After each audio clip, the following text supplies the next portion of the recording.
بسم اللہ الرحمن الرحیم۔ الوصف شرطه ان یکون فی الاصل فلا تضرہ الغلبۃ۔ یہاں سے مصنف رحمۃ اللہ علیہ اسباب منع صرف میں سے دوسرے سبب یعنی وصف کی تفصیل بیان فرما رہے ہیں۔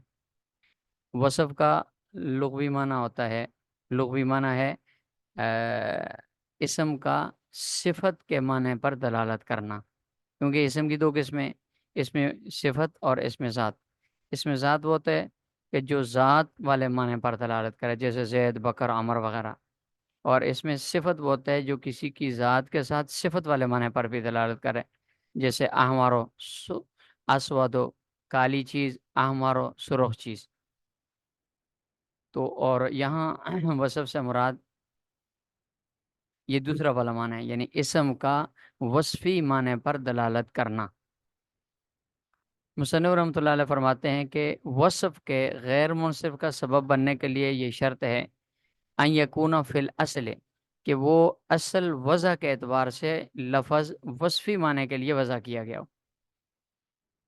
اگر اصل وضع کے اعتبار سے واضح نے اس کو وصفی معنی کے لیے وضع کیا ہے، لیکن وقتی طور پر اس میں وصف والا معنی مغلوب ہے اور غالب دوسرا کوئی معنی ہے، یا وقتی طور پر کوئی ایسا لفظ ہے کہ جس کو واضح نے وضع تو کیا ہے کسی اور معنی کے لیے، لیکن وقتی طور پر وہ وصف والے معنی میں استعمال ہو رہا ہے، تو پہلی صورت میں کہ اصل لفظ وضع ہو وصفی معنی کا دلالت کرنے کے لیے، لیکن موجودہ وقت میں اس کو کسی اور معنی کے لیے استعمال کیا جا رہا ہو، یعنی مثلا اس میں ذات کے طور پر استعمال کیا جا رہا ہو، تو وہ اس کے غیر منصرف ہونے سے معنی نہیں ہوگا۔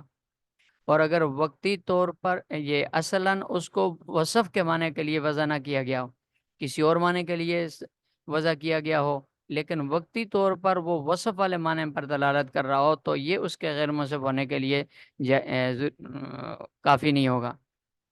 لہذا فلا تضرہ الغلبۃ، اس پہ غلبہ نقصان دہ نہیں ہے، یعنی وضع تو ہوا ہے وصفی معنی کے لیے، لیکن استعمال غالب اس کا ہو گیا ہے اس میں ذات کے طور پر، تو یہ جو غلبہ ہے یہ اس کے غیر منصرف ہونے سے معنی نہیں ہوگا۔ لہذا اسود و امتنا اسود و ارقم للحیت و ادھم للقید، کہ اسود لغت میں وضع ہوا ہے یہ لفظ کالی چیز کو بیان کرنے کے لیے، یعنی اس میں وصف ہے۔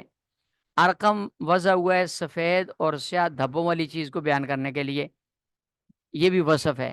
اور ادھم یہ وضع ہوا ہے اصل وضع کے اعتبار سے اس کالے گھوڑے کے لیے جس کے پاؤں سفید ہو اور اس کی یا پیشانی سفید ہو، اس کو ادھم کہتے ہیں۔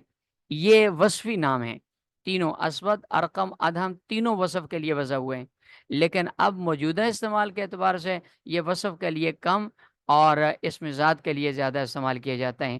غالب استعمال ان کا اسم ذات کے لیے ہوتا ہے۔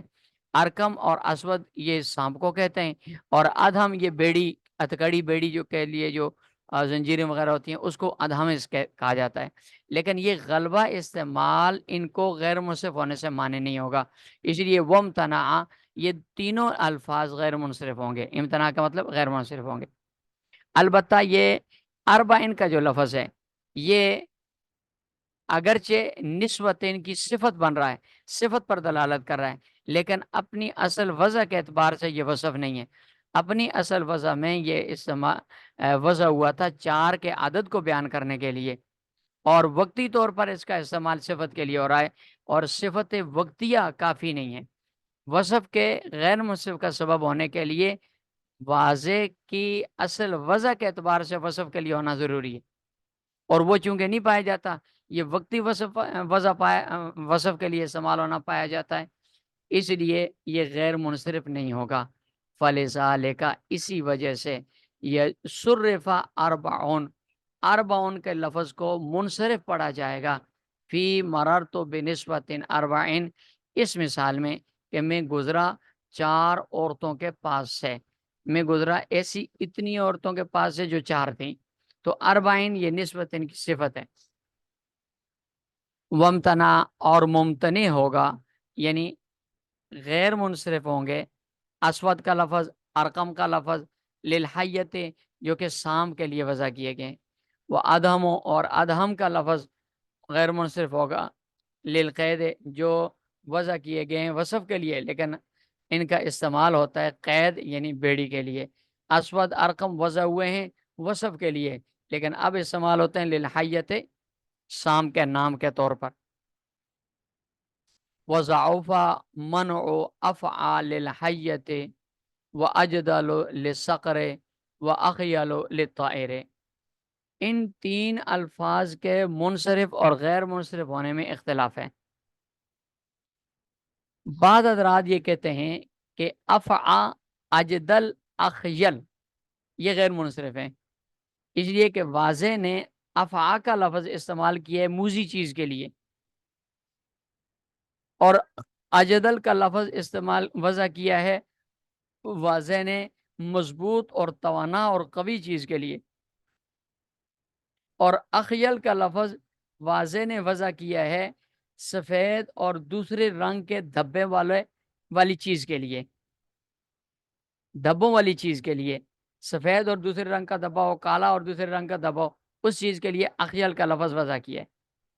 تو چونکہ واضح سے یہ تینوں الفاظ افعا، اجدل، اخیل وضع کے اعتبار سے وصف کے لیے وضع ہوئے ہیں اور پھر ان میں عالمیت بھی پائی جاتی ہے کہ افعا یہ زہریلے سانپ کو کہتے ہیں، اجدل یہ باز کو کہا جاتا ہے اور اخیل یہ پرندے کا نام ہے. تو عالمیت بھی ہے اور وصف بھی ہے لہذا یہ غیر منصرف ہوں گے. یہ ایک قول ہے. دوسرا قول اس میں یہ ہے کہ یہ تینوں الفاظ منصرف ہیں غیر منصرف نہیں ہیں اس لیے کہ افعا کا، اجدل کا اور اخیل کا اصل وضع کے اعتبار سے وصف کے لیے وضع ہونا عربوں سے ثابت نہیں ہے، واضح سے ثابت نہیں ہے بلکہ افعا یہ سانپ کا نام ہے، اجدل یہ عرب اس کا باز کے ناموں میں استعمال کرتے ہیں اور اخیل یہ ایک پرندے کو کہا جاتا ہے. تو یہ تینوں الفاظ جو ہیں یہ عالمیت ہیں یعنی اس میں ذات ہے، اس میں وصف نہیں ہے. ان کا بطور اس میں وصف کے وضع ہونا عربوں سے ثابت نہیں ہے. اب لہذا یہ تینوں غیر منصرف نہیں ہوں گے بلکہ منصرف ہوں گے. یہ دو قول ہو گئے.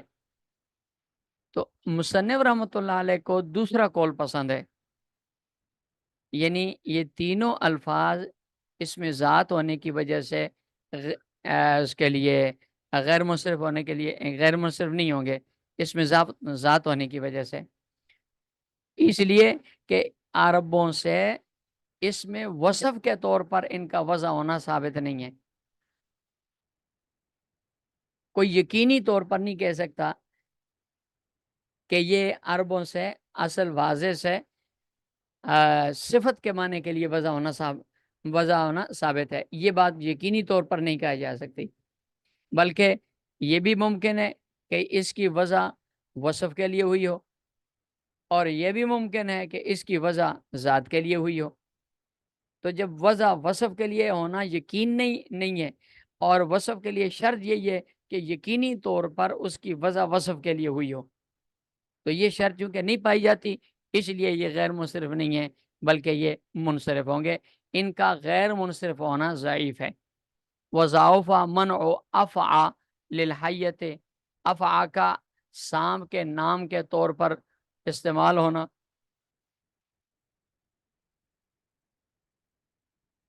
سام کا نام ہے افعا، اس کا غیر منصرف ہونا ضعیف ہے. اور اسی طرح اجدل کا لفظ ہے یہ صقر باز کے لیے استعمال ہوتا ہے، اس کا غیر منصرف ہونا ضعیف ہے. اور اخیل کا لفظ جو پرندے کے لیے استعمال ہوتا ہے اس کا غیر منصرف ہونا ضعیف ہے.